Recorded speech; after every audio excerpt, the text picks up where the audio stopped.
Graça e paz, queridos irmãos e irmãs, pastores, pastoras. Hoje vamos falar sobre o tema a edificação da igreja através do discipulado. O texto bíblico de 1 João, capítulo 2, do versículos 4 a 5, nos diz: Aquele que diz, eu o conheço e não guarda os seus mandamentos, é mentiroso, e nele não está a verdade. Aquele, entretanto, que guarda a sua palavra e nele verdadeiramente tem sido aperfeiçoado o amor de Deus. Nisto sabemos que estamos nele. Aquele que diz que permanece nele, esse também deve andar assim como ele andou. Palavra do Senhor. Discipulado é um relacionamento com Deus. Quando nós nos relacionamos com Deus, nós aprendemos mais de Deus e, consequentemente, abrimos o nosso coração e acabamos também aprendendo mais de nós mesmos. Andar com Jesus é estar nele, é vivenciar o amor de Deus como um estilo de vida para cada um de nós. John Wesley, certa feita, ele disse que a igreja, ela muda o mundo não fazendo convertidos, mas fazendo discípulos e discípulas. Muitas vezes eu posso ser membro de uma igreja, mas não ser um discípulo de Jesus. Mas todo discípulo de Jesus é membro de uma igreja. Então, o discipulado, ele é relevante nesse sentido, porque ele nos aponta um caminho sobremodo maravilhoso e que nós, assim então, aprendemos o significado dessa expressão tão profunda que Jesus utilizou. É interessante que quando nós olhamos a etimologia da palavra discípulo, significa talmidim. Essa expressão talmidim é discípulo ou aprendiz. E é interessante porque era uma expressão utilizada nas escolas judaicas. Quando a criança entrava com 6 anos de idade na escola, ela aprendia do seu mestre a decorar a Torá, o livro da lei. E quando ela chegava aos 10 anos, ela já tinha todo o conhecimento desse livro da lei. E assim então, ela já era considerada uma iniciante, um aprendiz. Só que quando chegava aos 10 anos, aquelas crianças que eram mais sábias, mais inteligentes, elas eram separadas pelo rabino, que enfatizavam um esforço maior para que elas pudessem assim então crescer, tendo um conhecimento mais profundo das leis judaicas ou da cultura judaica. Quando Jesus vem, ele quebra esse conceito, porque o discipulado dentro da visão de Jesus não era como o dos rabinos, apenas para aprender alguma coisa, mas o discipulado na época de Jesus era para ser, além de um aprendiz da palavra de Deus, ser também semelhante a Jesus. E isso faz toda a diferença. Então, quando nós entramos na visão do discipulado, nosso dever não é apenas aprender as Escrituras, mas aprender como Deus das Escrituras, ele age mediante várias situações e questões do dia a dia, dos desafios da vida e de tantas outras coisas que são colocadas mediante a cada um de nós. Ser um discípulo, portanto, de Jesus é ser semelhante a Jesus. E quando nós somos semelhantes a Jesus, nós queremos edificar uma igreja onde todas as pessoas não sejam apenas membros do corpo de Cristo, mas sejam integradas ao Senhor Jesus, às atividades da igreja, aos dons e ministérios, sejam ganhadoras de vidas para Jesus. Uma igreja missional, uma igreja que é edificada para ganhar, uma igreja que é salva para salvar. Então, nesta oportunidade, nós gostaríamos de desenvolver um pouco essa experiência com você nessa conferência do discipulado. Como podemos edificar uma igreja no discipulado? Eu gostaria de contar um pouco da minha experiência para você. Quando fui pastor na cidade de Cabo Frio, na Igreja Metodista Central de Cabo Frio, e me deparei através do encontro com Deus, com o discipulado, eu fiquei pensando como eu posso agora implementar o discipulado na minha igreja.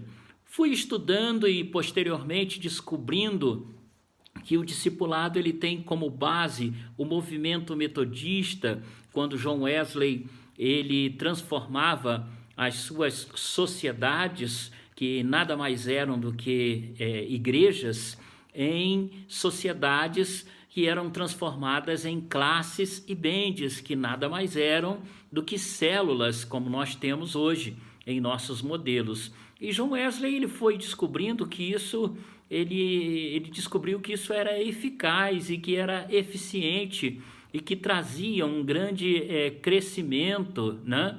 Por exemplo, em 1742, havia em Londres uma sociedade ou uma igreja, né, com 426 membros. Todos esses 426 membros foram divididos em classes, num total de 65 classes. 18 meses depois, né, 1 ano e 6 meses depois, essa igreja ela tinha saltado de 426 membros para 2.200 membros, e todos em classes, né? Então, o discipulado, ele traz esse crescimento exponencial na vida da igreja, mas requer muito esforço, requer muito trabalho, requer muita dedicação. E ao voltar, então, do encontro com Deus, eu fiquei observando essas experiências da igreja metodista primitiva, e disse, como que eu posso implementar isso agora na minha igreja? E resolvi fazer um jejum de 30 dias de jejum e oração, para que Deus me mostrasse na minha comunidade de fé, na minha igreja, 12 pessoas para que eu pudesse levantar e assim então organizar a minha célula modelo. A célula modelo é aquela que deve servir de embrião para todo o sistema que vai acontecer na vida da igreja. E depois de 30 dias, Deus foi me revelando nomes para que eu pudesse trabalhar dentro de uma visão da qual a própria igreja se organiza de um modo geral, né? Todas as igrejas, elas têm crianças, todas as igrejas têm jovens, têm juvenis, tem homens, mulheres e tem anciãos. Então aí eu escolhi 6 pessoas para trabalhar nessas áreas. Uma para trabalhar com células de crianças, outra de juvenis, outra de jovens, outra de mulheres, homens e terceira idade. E coloquei mais outras 6 células para trabalhar outras necessidades na vida da igreja. Para você entender, as 6 primeiras células eram células de evangelização e crescimento, onde as pessoas iam se reunir uma vez por semana nas suas casas para ganharem vidas para Jesus e, consequentemente, também para melhorar o seu relacionamento com o irmão, com a irmã, para conhecimento bíblico e para aprofundamento da fé em relacionamento. E as outras 6 células, elas não eram de evangelização e crescimento, mas elas eram células de edificação e crescimento. Nelas também tinha o objetivo de ganhar vidas para Jesus, mas eram células de edificação, como, por exemplo, a célula de estudo da Bíblia, ou a célula que trabalhava com casais, a célula que trabalhava com tratamento de caráter. Pessoas complicadas iam para essas células para tratar o seu caráter, e assim sucessivamente, né? E quando nós escolhemos essa célula modelo e reunimos com todas essas pessoas, depois de 30 dias de orar e jejuar, eu marquei um churrasco, convidei essas pessoas, então expus para elas todo o projeto que nós tínhamos preparado enquanto igreja, e se elas estavam dispostas a aceitar esse desafio. E sem dúvida nenhuma foi uma grande bênção, porque todas, tocadas pelo Espírito Santo de Deus, aceitaram aquele propósito e aquele desafio que eu havia feito a elas para ganharem vidas para o Senhor Jesus, para entrarem dentro de uma visão em que elas iriam crescer espiritualmente, buscar a maturidade, aprender mais de Jesus, da sua palavra, também ter a alegria de serem frutíferas dentro do reino de Deus e de cuidar de vidas, de trabalhar numa visão onde o relacionamento com Deus, relacionamento uns com os outros, iriam fortalecer os nossos laços e o nosso conhecimento, né, da igreja, da obra de Deus e do Senhor, e foi uma grande alegria. E a partir então dali, eu comecei a me reunir com esta célula modelo todas as semanas, ainda não permitindo que eles tivessem as células deles. E aí eu passei para eles toda a visão durante 9 meses. 9 meses é um tempo de gestação. Uma criança, ela só vem depois de 9 meses. Mas se passar de 9 meses, pode crer que alguma coisa aconteceu. Então não deve se demorar tanto. Eu diria que uma célula modelo, para ser implementada e as pessoas receberem a visão do discipulado, 9 meses é o tempo ideal, né? Então, depois de 9 meses, vários treinamentos, todas as semanas reunidas comigo, em um determinado dia e horário, nós então fizemos uma grande oração, um grande culto, e assim enviamos aqueles 12 discípulos e discípulas para abrirem as suas células e para trabalharem na igreja.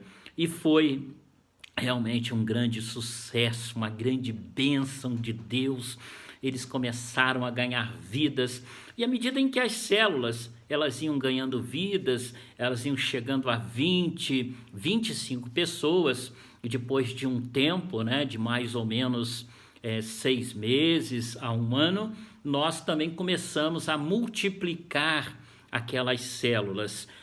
Não é muito bom uma célula muito grande, até porque ela terá dificuldade de local para se reunir. Geralmente a célula se reúne na casa das pessoas, são espaços não muito gigantescos, né, que cabem aí no máximo 20, 30 pessoas. Então elas se multiplicavam, ficavam com 10 pessoas, e assim tocava, e as coisas iam acontecendo e vidas iam sendo conquistadas em nome de Jesus. A célula assim então promovia o discipulado na vida da igreja local. Uma outra coisa importante, nós também instalamos uma escola de discípulos para que pudesse também, através do conhecimento bíblico, ensinar as pessoas a importância do conhecimento da palavra de Deus, das doutrinas da igreja metodista, também a arte, né, de poder preparar um estudo, preparar um sermão, preparar uma mensagem para que pudesse pregar a palavra de Deus, de como receber as pessoas, como tratar dos problemas emocionais, espirituais, que muitas vezes as pessoas têm e trazem para a igreja, e como lidar com todas essas questões. Tudo isso se aprendia na escola de discípulos e muitas outras coisas relacionadas ao nosso relacionamento com os irmãos e irmãs, como tratar essas questões no nosso dia a dia. E assim então também as pessoas iam crescendo na graça e no conhecimento de Jesus. E tudo isso, sem dúvida nenhuma, tem que ter uma supervisão pastoral do pastor ou da pastora e uma supervisão de liderança à medida em que vai crescendo. E sem dúvida nenhuma, a capacitação é algo que tem que acontecer constantemente, né? Capacitar a nossa comunidade de fé e até começar a visualizar pessoas que têm chamado para o ministério, para que possam, através do despertamento desse chamado, nos ajudar a cuidar daquela igreja que certamente vai crescer. Segundo as estatísticas, um pastor ou uma pastora não consegue cuidar de uma igreja com mais de 200 pessoas. Ele vai ser ineficiente nesse cuidado se ela tiver mais de 200 pessoas. Então também preparávamos pessoas para que pudesse nos auxiliar no crescimento da igreja.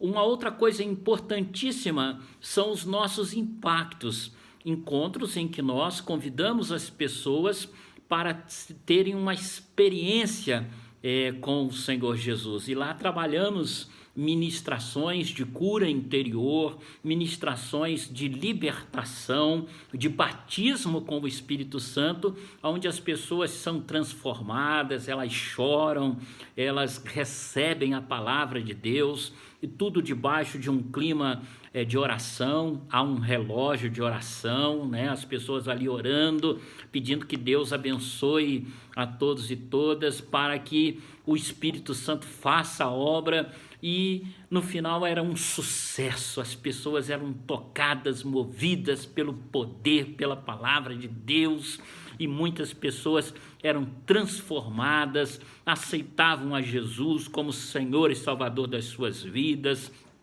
tinham a libertação, a cura interior, eram realmente tocadas pelo Espírito Santo de Deus. Que coisa maravilhosa era ver aquela igreja que agora não era uma igreja comum, mas era uma igreja de discípulos e discípulas, uma igreja que tinha prazer de louvar, e tinha prazer de adorar ao Senhor, e tinha prazer de ficar na presença do Senhor, não fazia nada corrido, forçado, mas com aquele prazer, com aquele vigor. Isso, sem dúvida nenhuma, nos ajudava no trabalho pastoral. Como pastores e pastoras, nós somos chamados e chamadas por Deus para cuidar de vidas. E cuidar de vidas requer muita dedicação, cuidar de vidas requer muita atenção. E quando nós temos outras pessoas para nos auxiliar, para nos ajudar, para estarem conosco nesta missão, tudo se torna mais fácil, né?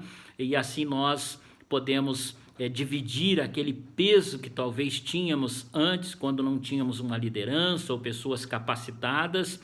Agora nós podemos contar com muitas pessoas na nossa comunidade de fé para que possam nos ajudar na missão de pastorear a igreja, de saber por que um irmão, uma irmã não vem na igreja, ligando, visitando, estando junto, tomando café, né? Fazendo um lanche juntos, convivendo no dia a dia, onde a vida se torna comum entre todos e todas, e aquele clima, né, de irmandade. Agora somos verdadeiramente irmãos e irmãs em Cristo Jesus. E assim nos lembramos da comunidade primitiva, quando diz que eles perseveravam na doutrina, na comunhão, no partir do pão e nas orações.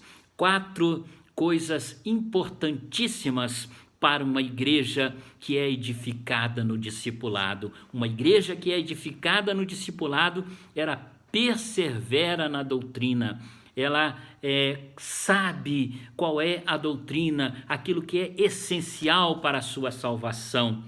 Hoje, no mundo da pós-modernidade, quantas pessoas têm menosprezado o conhecimento da palavra de Deus, têm menosprezado a doutrina, mas uma igreja em discipulado, ela preserva a doutrina que é essencial para a nossa salvação, né?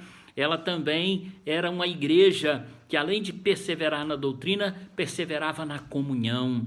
Todos tinham tudo em comum e por isso podiam, segundo a igreja primitiva, vender as suas propriedades e bens à medida em que alguém tinha necessidade. Se o meu irmão, se a minha irmã tem necessidade, eu vou socorrê-lo, eu vou ao seu encontro ajudar a partilhar, porque eu sei que os bens que eu tenho, eu não sou dono desses bens, mas eu sou um mordomo. Eu não trouxe nada para este mundo e eu não vou levar nada deste mundo. Então, ter a comunhão, o espírito de solidariedade, de estar junto quando uma irmã passa dificuldade, isso é maravilhoso. Também perseveravam no partir do pão. Partir o pão literalmente. É tão bom, né, quando a gente pode partilhar o nosso pão com aquele que nada tem, socorrer os necessitados, ajudar socialmente as pessoas que enfrentam lutas, diversidades e dificuldades na sua vida. Partilhar o pão, a ação social presente na vida da igreja. John Wesley dizia que não existe religião se esta religião não for social, né? E ele falava nesse sentido, não apenas enfatizando a ação social em si, mas ela era um motivo que era utilizado para se aproximar daquele que estava passando lutas e dificuldades, como diz o ditado japonês, ensiná-lo a pescar para que ele pudesse assim também ganhar o seu peixe, o seu pão de cada dia. E, sobretudo, eles também perseveravam na oração. Uma igreja que ora, é uma igreja que caminha, é uma igreja que tem comunhão com Deus, ela conversa com Deus. A oração nada mais é do que eu falar para Deus dos meus problemas, das minhas lutas, dos meus temores, e também ouvir Deus falando ao meu coração pelo poder da sua palavra, falando que o que eu preciso para que eu possa também ter uma vida na maturidade cristã.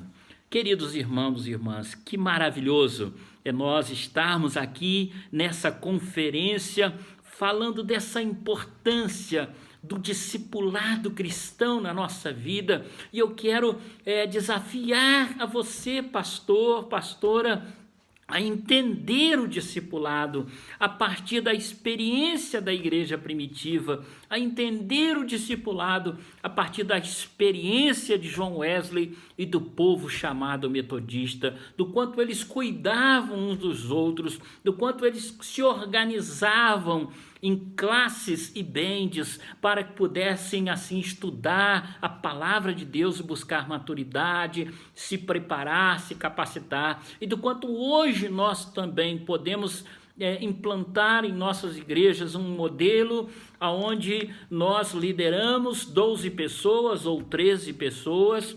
Nós não estamos aqui apegados à numerologia. Muitas pessoas dizem, mas isso é G12. Não, isso não é G12, não é nada disso. É G12, G13, bobagem, não importa o número.